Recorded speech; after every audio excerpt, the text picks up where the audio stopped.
Este video es un pedido de ayuda, es una denuncia a las instituciones públicas que fingen que no ven lo que realmente sucede dentro de las escuelas públicas de Brasil. Yo como profesora vengo aquí no porque quiero reconocimiento, sino porque necesito hablar. Las personas en Brasil todavía tienen la idea de que los profesores, cuando entran al salón de clases, solo están para dar el contenido y luego irse a casa. Hacen evaluaciones y se van a casa. Esa visión retrógrada y atrasada de creer que los profesores todavía tienen solo una función dentro de la sociedad brasileña, que es transmitir contenido, olvidan que detrás de todo ese contenido hay un alma, existe una responsabilidad. Aquí en mi historia de hoy les voy a contar dos casos de alumnos que vinieron a contarme lo que les estaba pasando. Un día yo estaba en el salón de clases, estaba dando mi clase y me atravesó el alma una historia que partió mi corazón. Era el recreo. Una alumna se acercó a mí, aterrada, desesperada, llorando, sollozando, lo que de lejos parece un chisme de pasillo y que de cerca se puede ver el dolor que esta niña carga. La desesperación de ella porque tenía miedo de que su mamá volviera con el padrastro que abusa sexualmente de ella desde que tiene 4 años de edad. Ella, desde los 4 años siendo abusada, ahora con 13, que por fin logró que su mamá saliera de esa relación para poder tener un poquito de dignidad en la vida, su mamá estaba amenazando con volver con el padrastro. Ella estaba aterrada, necesitaba protección, quería seguir viviendo en la casa de la abuela, pero la mamá no quería autorizarlo. La mamá quería obligar a la niña a volver a vivir bajo el mismo techo donde estaba siendo agredida, donde estaban violando sus derechos humanos. Y yo como maestra en ese momento definitivamente puse en práctica la escucha activa. No solo la escuché, también brindé mi apoyo, le di el acompañamiento que esa niña necesitaba. ¿Y sabes qué más? No tomé esa historia como una exageración de su parte, ni como una fantasía, ni como un desequilibrio emocional. Me lo tomé muy en serio e hice lo que muchos profesores hacen diariamente dentro de las instituciones, pero que muchas veces no somos escuchados. Llevé ese caso a la directora, le expliqué la situación y ahí comenzó todo ese movimiento. Vinieron procesos jurídicos, la policía, el consejo tutelar, la institución educativa, todos ellos intervinieron para poder mediar ese hecho que estaba ocurriendo ahí dentro. Bueno, mi testimonio se volvió el testimonio principal, primero porque yo era la testigo que había escuchado a la víctima, segundo porque yo era la adulta en medio de esta historia, tercero porque la denuncia es más grande y el movimiento vino a través de mí. Lo que más me sorprende de todo esto es que nada se resuelve de un día para otro, las cosas son lentas y poco a poco la presión de la institución para el testimonio, pero cuéntalo de nuevo, pero explícalo una vez más, pero ¿cómo fue que pasó? La niña empezó a ser coaccionada por su mamá. Su mamá, que empezó a darle tantas otras cosas que nunca en la vida le había dado antes para que retirara la denuncia, fue más fuerte que mi testimonio.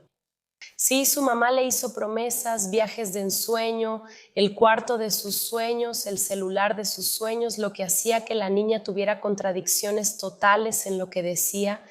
Ella era solo una niña, una adolescente que estaba tratando de entender lo que realmente estaba viviendo. Si ella realmente continuaba, si se detenía, si denunciaba, ¿qué podría pasarle? Pero con certeza, dentro de su casa, la presión psicológica que esta niña estaba viviendo era muy grande. Y ahí empezó la contradicción entre lo que ella había dicho, con lo que yo dije, con lo que ella seguía diciendo. Y en el fondo, su mamá quería que ella no dijera nada y lo logró. Logró hacer que la niña se retractara por completo de esa situación.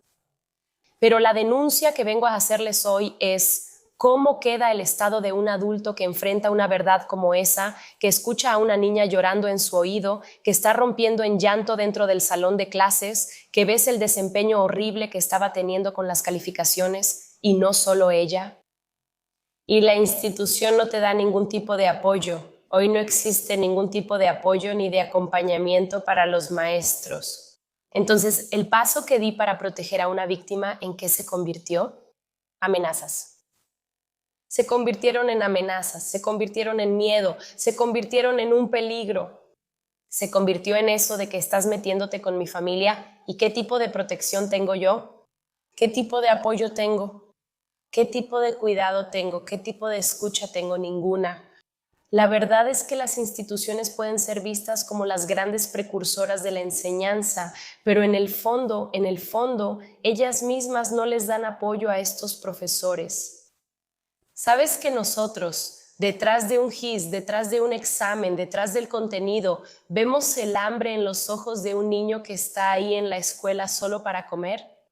Vemos los moretones de un niño que seguramente recibe golpes todos los días y sufre agresiones dentro de su casa y no podemos decir nada. ¿Sabes que vivimos viendo el dolor de niños que necesitan auxilio y ayuda y que por más que queramos ayudar, no tenemos poder para hacerlo? Pero necesitamos tener ética, disciplina, productividad, buenas evaluaciones, necesitamos estar disponibles, necesitamos ser sensibles, necesitamos estar en alerta, necesitamos ser ejemplo pedagógico, ejemplo de alma, de comportamiento, de respeto y de vida. Cuando en el fondo, por dentro, hay muchos maestros rotos, hay muchos maestros destruidos, hay muchos maestros que hacen eco de la voz de ese adolescente, que llora porque su papá le pega a su mamá, que llora porque sufre abuso en su casa, que llora porque fue a la escuela solo para comer y tenemos que fingir que nada de eso pasa. ¿Tiene sentido para ustedes? Porque para mí no tiene sentido.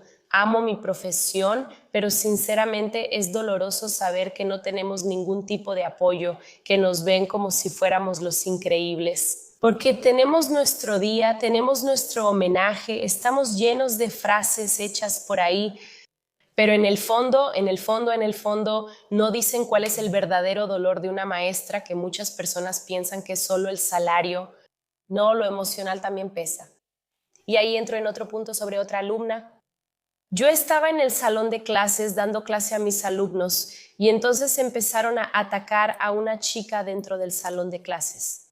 Una chica de 13 años tenía una relación con un tipo de 27 años y todos los alumnos estaban burlando de ella, insultándola de muchas maneras, menospreciando a la chica, tratándola súper mal, haciéndola sentir muy mal, haciéndole bullying que ni ella misma estaba soportando.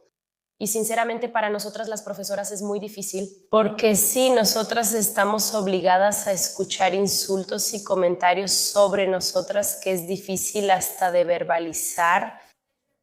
Escuchamos comentarios sobre nuestra carrera, sobre nuestra profesión, que son difíciles de manejar.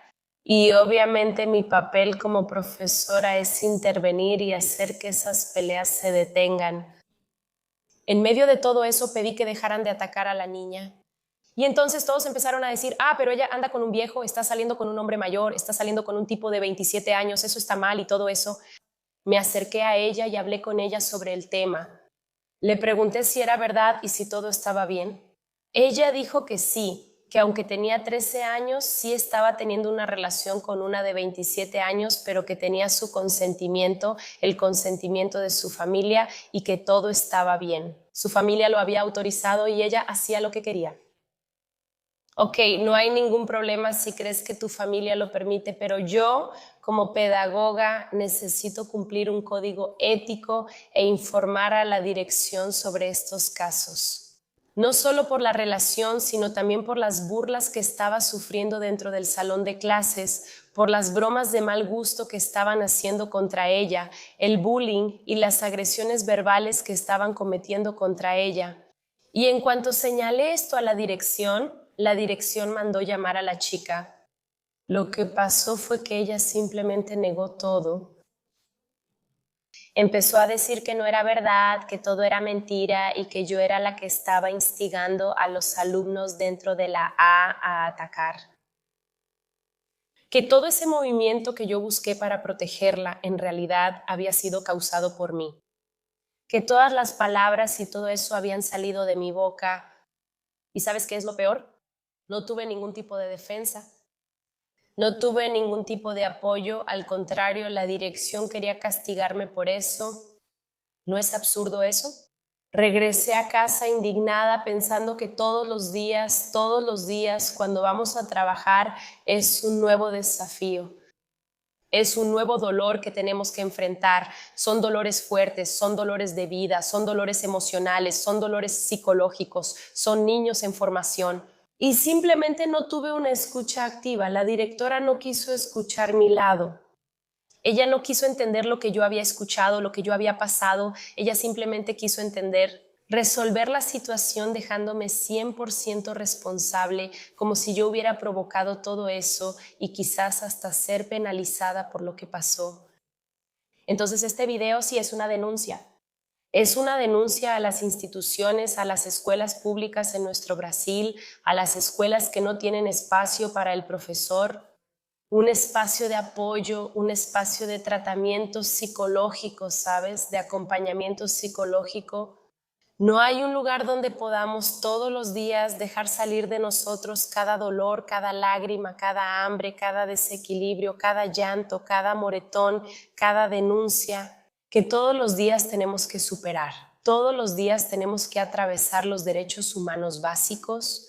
Todos los días nos llevamos a casa dolores que hieren nuestra alma, pero aún así tenemos que estar ahí, tenemos que estar enseñando contenido, tenemos que estar bien, tenemos que estar escuchando insultos, tenemos que estar siendo menospreciadas por los propios alumnos y aún así no tenemos ningún tipo de protección.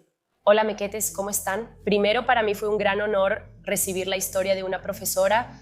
Creo que esta fue una de las primeras veces que recibí una historia de una profesora que cuenta casos de alumnos, aún más buscando esa denuncia sobre las instituciones brasileñas. Me pareció súper válido.